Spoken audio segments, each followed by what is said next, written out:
Hi guys, and welcome to day one of making your own sourdough. So by now I presumed you've either acquired a starter or you've followed along and made your own starter, and you're at the point now where you have your starter that has been fed and has doubled in size. Okay, so we're going to use this starter today, and there's two things you need to do now. One is use your starter for here, but also I feed my starter at the same time for tomorrow, okay? Or feed it, pop it into the fridge until you need to use it again, okay? So I have 525 mils or grams of lukewarm water in here, okay? And to that I'm going to add my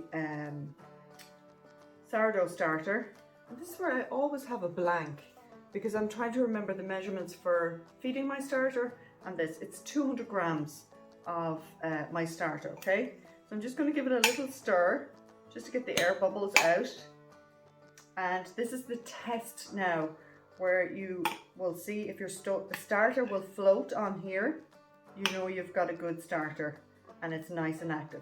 Woo! And that's a great sign. Now, if it doesn't float, don't worry. Like, it doesn't always float.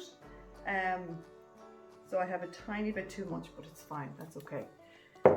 If it doesn't float all the time, it doesn't matter. But most of the time, it should float, okay? So I'm going to zero out my scales and I'm going to add 700 grams of strong flour to this, okay? So this is what you're going to do to make your starter, sourdough. You can use wholemeal strong flour. I've done that as well. It's made a beautiful loaf, but the general consensus here is white is the way to go. Or you could mix them half and half. Okay, so now this is the stage where you're going to mix these babies together. Some people mix the flour and water first and then add the sourdough or its starter. Jeepers. But what I'm doing, I'm just following the recipe that Annie, my friend from Texas, gave me, and it just works. So there's whole heaps of different ways of doing this. This is just the way that Annie taught me, and I'm sticking with it because it works. So this stage, we are literally just trying to incorporate all the flour into the liquid, okay? I might bring the camera a little closer so you can just see what I'm doing here. Okay, so you can see I'm gently, not vigorously moving this around. I'm just gently trying to make sure that there's no flour left here that has not had moisture incorporated into it. Some people use a lovely little gadget. I don't know what it's called. Is it a dough mixer thing? But I think if you're gentle enough with the spoon or fork, you can create the same process. So we're just gently scraping all the bits along the side. And this is the point. Next stage is called auto-leasing. And you are allowing the glutens to naturally release before you start shaping or stretching, okay? So we just leave that now and we cover it with a cloth. Here's some of I have some sourdough working over here. Leave that for 30 minutes. Put your timer on or you'll forget. 30 minutes and then you come back.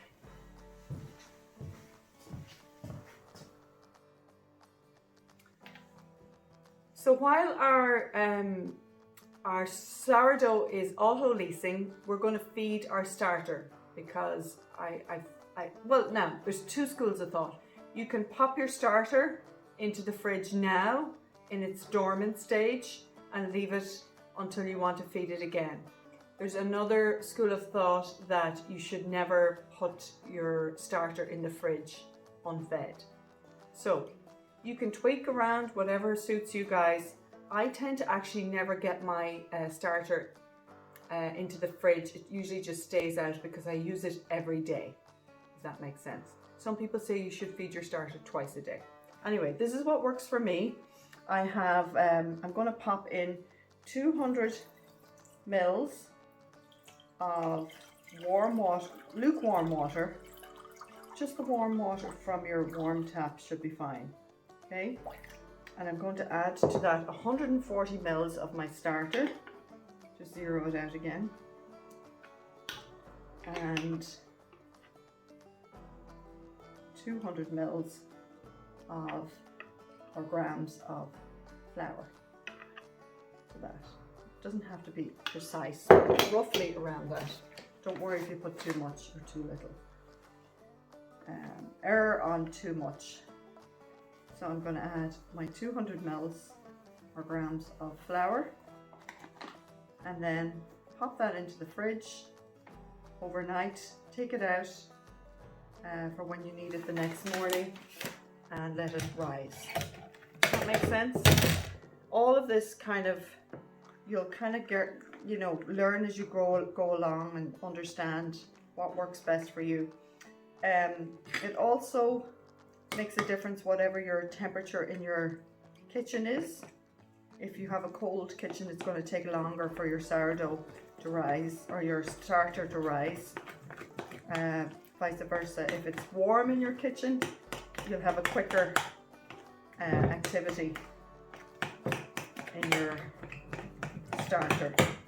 Now, there you go. Pop that into a clean jar. I just don't have one at the moment. And mark it the way we always mark it. Cover it slightly, not too tight, and store it in your fridge until you're ready to make your next batch. If you don't plan to make another batch of sourdough, if you can't make it within 3 to 5 days, feed your starter, discard, and pop it back in again until you're ready to use it again. Does that make sense? So don't leave your starter unfed for any longer than 5 days, or it will just start to get too sour and not good. Okay, I hope that makes sense and I've said everything. Yeah. See you in a minute to get the next stage after the autolyse of the dough. Okay, 30 minutes have passed and that's the autolyse stage where we've allowed the gluten to just naturally pop.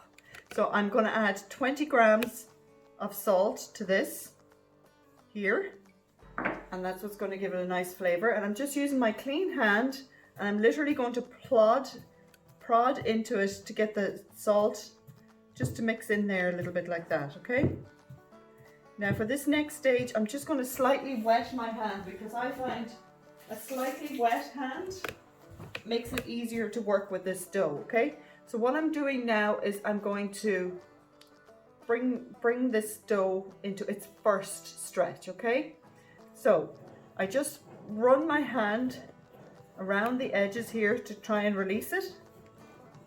Okay, and I just pull up and fold over. Okay, pull up and fold over, and I'm moving my bowl around. Pull up and fold over, pull up, fold over, and you can start to see the dough changing in consistency a little bit. You can keep wetting your hands if you find that the dough is sticking to your hands. Keep just stretching like that until you start to see, until it starts to break, which is starting to break now, and that's the first stretch. Now, some people do it differently and they run around the bowl like this until they get a nice formed shape, and you can just see what I'm doing. I'm twisting and moving my hand in underneath just to get it all incorporated together. Some people do that. You can do that either. I actually don't do it. What I do is I pull up, stretch, fold over. So I'm going to leave that now for another half an hour. So that's our first stretch done. Set my timer and I'll come back and do our second stretch in another half an hour. So guys, another 30 minutes has passed. I'm just going to wet my hand here and do the second stretch, okay? So I'm just going to sweep quickly all the way around, lightly pulling the dough from the sides of the bowl. Gonna lift, look at that, big stretch. Lift as high as it'll go, big stretch. Lift, lift, and keep lifting until it starts to, you know, starts to tear. See, it's just torn there. So that's it. It only takes a couple of seconds to do it. Set your timer back in a half an hour for the third. And we only have then one more after that. So 4 stretches altogether. So here we go, guys. This is the third rise. Just scraping away the sides of the dough to make it easier. Stretch and fold. Stretch and fold. I don't know if you can see that there's, it's becoming more lighter. There's air bubbles coming into the dough now at this stage, so it's actually getting bigger in size as well. So stretch and fold, stretch and fold, and that should do it. So that's going to be our third rise. I'll be back in another half hour for the fourth rise. So altogether you have 4 rises and it takes 2 hours. So I have a wet hand again. Just going to pull this from the sides one more time. Last time. 4th stretch. Look at that. Beautiful. Big stretch. No tearing. Just all sides stretched now. And I'm going to leave this now for an hour at room temperature to bulk rise. Just for 1 hour, okay? And then I'm going to put it into the fridge overnight. Okay guys, and there we are an hour later. It's ready now to be covered and put into the fridge for 12 to 18 hours. I use an old shower cap just to cover it over. You can use cling film either, don't worry about it. And that'll be ready then to shape in the morning. And then we'll have a lovely crusty. Oh, we just took one out of the oven, didn't we, Grace? Excuse my jeans, I've been out power hosing. But I thought you might like to see this nice sourdough just out of the oven. A little bit small, but it looks nice. God bless everybody.